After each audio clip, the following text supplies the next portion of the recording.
একটা কথা, কেউ কি ভেবে দেখেছেন কখনো কলকাতা নাইট রাইডার্সের টিম ম্যানেজমেন্ট শ্রেয়াস আয়ারের থেকে ভেঙ্কটেশ আয়ারকে এত গুরুত্ব দিতে গেল কেন? আইপিএলের মেগা অকশনে ভেঙ্কটেশ আয়ারের পিছনে তারা কেনই বা এত কোটি কোটি টাকা খরচ করতে গেল, যেখানে শ্রেয়াস আয়ার তার ক্যাপ্টেন্সি দিয়ে দীর্ঘ 10 বছর পর কলকাতা নাইট রাইডার্সকে তৃতীয়বারের জন্য ট্রফি এনে দিয়েছিলেন 2024 সালে। তো সেখানে শ্রেয়াস আয়ারের মতো এরকম গুরুত্বপূর্ণ একজন মিডিল অর্ডার ব্যাটার, মানে তার ব্যাটিং রোলটা ওই জায়গায় মানে আমি মনে করি ভেঙ্কটেশ আয়ারের থেকে যথেষ্ট বেশি কার্যকরী।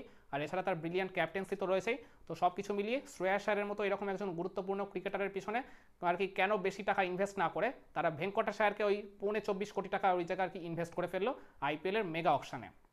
অন্য যে কোনো দল হলে তো তাদের ট্রফি জয়ী ক্যাপ্টেনকেই তো আগে রিটেন করতো, তারপরে না হয় অন্য সব কিছু হিসাব নিকাশ মেলাতো। তো এই জায়গায় সম্পূর্ণ ভিন্ন পথে হেঁটেছে কেকেআরের টিম ম্যানেজমেন্ট। তো তাদের এইরকম চিন্তাভাবনার মানে জন্য আমি যে কারণগুলো অন্তত পক্ষে মনে করি সেটা হলো, খেয়াল করে দেখবেন ওই গত বছর দিওয়ালির ঠিক আগে আগে মানে আইপিএলের সব কটা টিম তাদের প্লেয়ার্সদের রিটেনশন লিস্টটা জমা দিয়েছিল। তো কেকেআরের মানে প্লেয়ার্স রিটেনশন লিস্টটা আমরা সবাই এক্সপেক্ট করেছিলাম যে তারা তাদের মানে IPL trophy winning captain Shreyas আয়ারকে ডেফিনেটলি ধরে রাখবে। তো সেই লিস্টে আমরা তাদের নামটা না দেখে সবাই চমকে গেছিলাম। পরে এক ভিডিও বার্তায় কেকেআরের সিইও ভেঙ্কি মাইসোর জানিয়েছিলেন যে শ্রেয়াস আয়ারের সাথে তাদের মৌখিক কথাবার্তা হয়েছিল রিটেনশনের আগে। তো সেখানে শ্রেয়াস আয়ার ওই রিটেনশন প্রাইস হিসেবে 18 থেকে 20 কোটির মতো একটা অ্যামাউন্ট মানে দাবি করেছিলেন, কিন্তু সেইটা আবার খরচ করতে কোনোভাবেই কেকেআরের টিম ম্যানেজমেন্ট রাজি ছিলেন না। তো যার কারণে শ্রেয়াস আয়ার ওই জায়গায় মানে তিনি একদম স্পষ্ট বলেই দিয়েছিলেন যে আমাকে তাহলে রিটেন করার প্রয়োজন নেই, যদি আপনারা মনে করেন আপনাকে মানে ওই মানে মেগা অকশনের টেবিল থেকে আমার জন্য বিট করতে পারেন। তো এটা ডেফিনেটলি একটা কারণ হতে পারে শ্রেয়াস আয়ারের সাথে ওই কেকেআরের টিম ম্যানেজমেন্টের এই রিটেনশন প্রাইস নিয়ে ঠিকমতো আর কি সমঝোতাটা না হওয়ায়।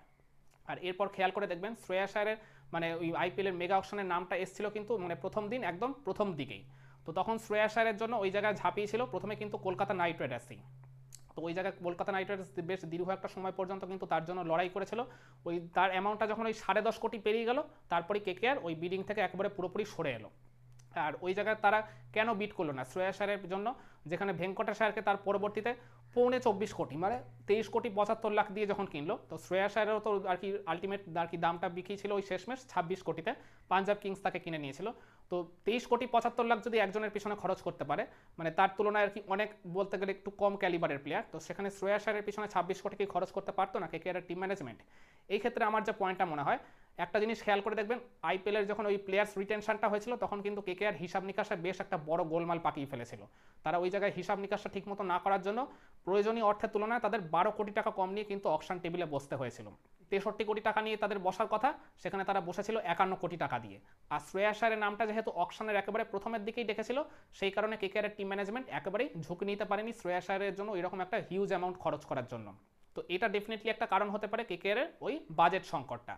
আর কিন্তু ওই যে বলছিলাম তার পরবর্তীতে ভেঙ্কটেশ আয়ারের পেছনে তারা ওই প্রায় সমপরিমাণ অর্থ কেন খরচ করতে গেল? খেয়াল করে দেখবেন ভেঙ্কটেশ আয়ারের নামটা দেখেছিল ওই প্রথম দিন অকশনের প্রায় শেষের দিকে গিয়ে। তার মাঝে কেকেআর তাদের বেশ কিছু পুরনো প্লেয়ারের জন্য ওই জায়গায় ঝাঁপিয়েছিল।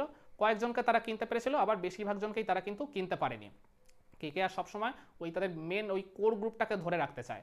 তো ডেফিনেটলি ওই জায়গায় ভেঙ্কটেশ আয়ার কেকেআরের টিমের একটা অবিচ্ছেদ্য অংশ ছিলেন 2021 সাল থেকে। তো ওই জায়গায় আর কি কেকেআর কখনোই ওই ভেঙ্কটেশ আয়ারকে ওই জায়গায় মিস করতে, তো সেই কারণেই কেকেআর ভেঙ্কটেশ আয়ারকে তো সেই কারণেই কেকেআর ভেঙ্কটেশ আয়ারের মতো একজন প্লেয়ারকে কখনো মিস করতে চাননি। তো ওই জায়গায় তারা একেবারে সর্বোচ্চটা দিয়ে ঝাঁপিয়েছিলেন, একেবারে বলতে গেলে অকশনের শেষ পর্যন্ত তারা ওই জায়গায় ভেঙ্কটেশ আয়ারের জন্য লড়াই করে ওই 24 কোটি টাকায় তাকে দলে ভিড়িয়ে নিয়েছিল। তো ওই জায়গায় আমি মনে করি ওটা যেহেতু একদম প্রথম দিন অকশনের প্রায় শেষের দিকে গিয়ে, তখন কলকাতা নাইট রাইডার্স তাদের টিমটা মোটামুটি কিন্তু গুছিয়ে ফেলেছিল, অনেক ভালো ভালো বিদেশি ক্রিকেটার নিয়ে নিয়েছিল, দেশি ক্রিকেটারও অনেক আর কি নিয়েছিল। ওই জায়গায় তারা ওই গার্ডসটা শো করতে পেরেছিল যে আমাদের হাতে এখনো এনাফ অ্যামাউন্ট রয়েছে, যথেষ্ট বাজেট রয়েছে, আমরা ভেঙ্কটেশ আয়ারের জন্য একটা বড় অ্যামাউন্ট খরচ করতে পারবো। যেটা আবার তাদের সাহস ছিল না ওই শ্রেয়াস আয়ারের যখন বিডিংটা হয়েছিল, কারণ ওটা অকশনের একেবারে আর কি দিনের শুরুর দিকে ছিল। এইটাও ডেফিনেটলি একটা কারণ হতে পারে শ্রেয়াস আয়ারের জন্য আর কি বেশি টাকা খরচ না করে ভেঙ্কটেশ আয়ারের পিছনে টাকাটা ঢেলে দেওয়া। আর এছাড়া আমি আরেকটা যে কারণ মনে করি সেটা হলো ভেঙ্কটেশ আয়ার কেকেআরের টিমের অবিচ্ছেদ্য অংশ। সেই 2021 সাল থেকে তার আইপিএল ক্যারিয়ারটাই শুরু হয়েছে এই কেকেআরের আর কি মানে হাত ধরে। তো ওই জায়গায় ভেঙ্কটেশ আয়ার এখনো পর্যন্ত যেটুকু পারফর্ম করেছেন, যে কটা ম্যাচ খেলেছেন, সবই কেকেআরের জার্সি গায়ে। তো ভেঙ্কটেশ আয়ারের সাথে কলকাতা নাইট রাইডার্সের টিম ম্যানেজমেন্টের কিন্তু মেন্টাল কানেকশন বা মেন্টাল বন্ডিং যাই বলেন না কেন, সেটা শ্রেয়াস আয়ারের তুলনায় আর কি অপেক্ষাকৃত অনেকটাই বেশি। আবার অপরদিকে শ্রেয়াস আয়ারের কথা যদি ধরেন, তাহলে তিনি 2022 সালে কেকেআরে প্রথম এসেছিলেন, ওই মেগা অকশন থেকেই তাকে কেকেআর কিনেছিল ওই 12.25 কোটি টাকা দিয়ে। কিন্তু ওই প্রথম সিজনে শ্রেয়াস আয়ার আর কি পুরোটা খেললেও, ক্যাপ্টেন্সি করলেও আর কি দল খুব একটা ভালো পারফর্ম করতে পারেনি। কিন্তু তারপরের বছরটা তিনি ওই জায়গায় চোটের কারণে খেলতে পারেননি, আর তারপরে সিজনে তিনি এসেই দলকে চ্যাম্পিয়ন করলেন। মানে হিসাব মতো শ্রেয়াস আয়ার কেকেআরের হয়ে খেলেছে মাত্র 2 বছর। তো ওই জায়গায় আমি মনে করি ওই মেন্টাল বন্ডিং বা মেন্টাল কানেকশন যেটা উইথ টিম ম্যানেজমেন্ট, সেখানে আর কি কিছুটা ল্যাকিংসের অভাবে পড়েছিল শ্রেয়াস আয়ার, যে কারণে ওই রিটেনশনের আগে কিন্তু কলকাতা নাইট রাইডার্সের টিম ম্যানেজমেন্টের সাথে শ্রেয়াস আয়ারের ওই মানে বনিবনাটা ঠিকমতো হয়নি। ওই সমঝোতাটা না হওয়ার জন্যই তো শ্রেয়াস আয়ারকে কলকাতা নাইট রাইডার্সের টিম ম্যানেজমেন্ট রিটার্ন করতে পারেনি, না হলে তো শ্রেয়াস আয়ার কিন্তু আমাদেরই থাকতো, এইবারেও তিনি ক্যাপ্টেন্সি করতেন। তো এই কারণগুলোই আমার মনে হয় শ্রেয়াস আয়ারকে রিটার্ন না করে ভেঙ্কটেশ আয়ারের পিছনে আর কি এত কোটি কোটি টাকা খরচ করে ফেলার জন্য ওই কলকাতা নাইট রাইডার্সের আইপিএলের মেগা অকশনে। একমত হবেন আমার সাথে, নাকি আপনারা অন্য কিছু ভাবছেন এই ব্যাপারে? কমেন্টে জানান।